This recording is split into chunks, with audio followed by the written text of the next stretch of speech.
कन्या राशीच्या मित्रांनो, प्रेम आहे पण गैरसमज होऊ शकतात. भावना आहेत पण शब्द जखमा करू शकतात. आणि हाच जुलै 2026 मधील तुमचा सर्वात मोठा प्रेमसंघर्ष आहे. जे सिंगल लोक आहेत कन्या राशीचे, त्यांच्यासाठी पहिला अर्धा भाग खूप सुंदर असू शकतो. तुमच्या आयुष्यात एखादी व्यक्ती अधिक जवळ येऊ शकते. तुम्हाला वाटू शकतं की हीच व्यक्ती मला खरंच समजते. तुमच्या भावना ऐकल्या जातील, तुमच्या बोलण्याला महत्त्व दिले जाईल आणि कदाचित पहिल्यांदाच तुम्हाला वाटेल की हे नातं काहीतरी विशेष आहे. पण मित्रांनो, महिन्याच्या मध्यभागानंतर सावध राहा, कारण काही वेळा आपण चुकीचं बोलत नाही ना, चुकीच्या पद्धतीनं बोलत नाही ना. तुम्हाला वाटेल मी तर फक्त सत्य बोलतो, पण समोरच्या व्यक्तीला ते कठोर वाटू शकतं आणि इथेच अंतर निर्माण होऊ शकतं. काही लोकांना महिन्याच्या शेवटी कळेल की त्यांनी व्यक्ती गमावली नाही, पण एक सुंदर क्षण गमावला आहे आणि ही जाणीव खूप खोलवर वेदना देऊ शकते. पण मित्रांनो, इथेच या महिन्याचा मुख्य ग्रहयोग काम करत आहे. जुलै महिन्याची सुरुवात तुमच्यासाठी खूप सकारात्मक आहे.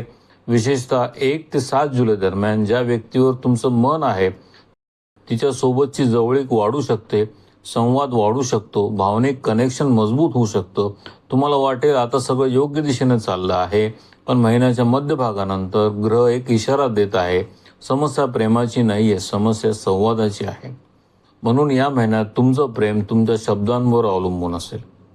आता बघूया जे लोक रिलेशनशिपमध्ये आहेत. कन्या राशीच्या मित्रांनो, महिन्याची सुरुवात खूप सकारात्मक आहे. बॉन्डिंग वाढेल, समज वाढेल, जवळीक वाढेल. मध्यभागानंतर अपेक्षा वाढतील आणि इथेच धोका सुरू होतो. मला वाटेल तुला समजेल ही भावना नात्याला आतून कमकुवत करू शकते. मित्रांनो, काही वेळा नातं खोटेपणामुळे तुटत नाही, ते तुटतं न बोललेल्या अपेक्षांमुळे. आणि गंमत म्हणजे ज्याला तुम्ही मोठा गैरसमज समजत आहात तो कदाचित अजून गैरसमज बनलाच नसेल, कारण समोरची व्यक्ती अजूनही तुमचं स्पष्टीकरण ऐकायला तयार असू शकते. म्हणून शांत राहू नका, संवाद करा, पण प्रेमानं करा. जे लोक मॅरिड आहेत त्यांच्यासाठी या महिन्यात मॅरेज लाईफ स्थिर राहू शकतं, पण जोडीदारांच्या भावनांचा आदर करा, कारण ते खूप महत्त्वाचं राहील.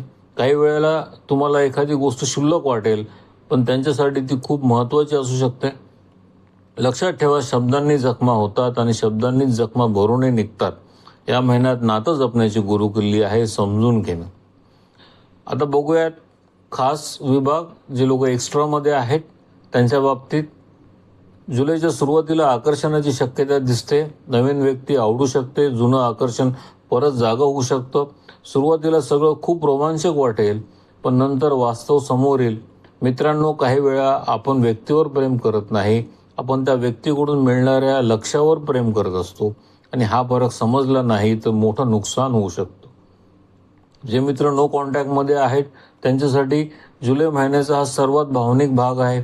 काही लोक अजूनही त्या व्यक्तीचा शेवटची व्हॉइस नोट डिलीट करू शकलेले नसतील आणि अजूनही चॅट जपून ठेवतील. काही अजूनही ऑनलाईन स्टेटस बघतील. पण एक सकारात्मक गोष्ट आहे, जर तुम्ही संपर्क साधण्याचा प्रयत्न केला तर पहिल्या अर्धा महिन्यात चांगला प्रतिसाद मिळण्याची शक्यता आहे. आणि गंमत म्हणजे कदाचित समोरची व्यक्तीही तुमच्या मेसेजची वाट पाहत असेल. जुलै महिन्यातील सर्वात मोठा धोका घाईघाईत बोललेले शब्द, कारण जखम तलवारीनेच होत नाही, शब्दांनी पण होते. या महिन्यातली सर्वात मोठी संधी विश्वास अधिक मजबूत करण्याची. समोरची व्यक्ती अजूनही तुमच्यावर विश्वास ठेवते. तो विश्वास टिकवला तर जुलै महिना खूप सुंदर ठरू शकतो. मित्रांनो, जुलै 2026 हा महिना कन्या राशीसाठी प्रेमाचा आहे, त्याहून जास्त संवादाचा आहे.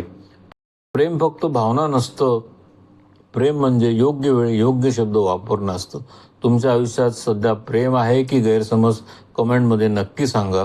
अमुक चॅनलला सबस्क्राईब करा. धन्यवाद.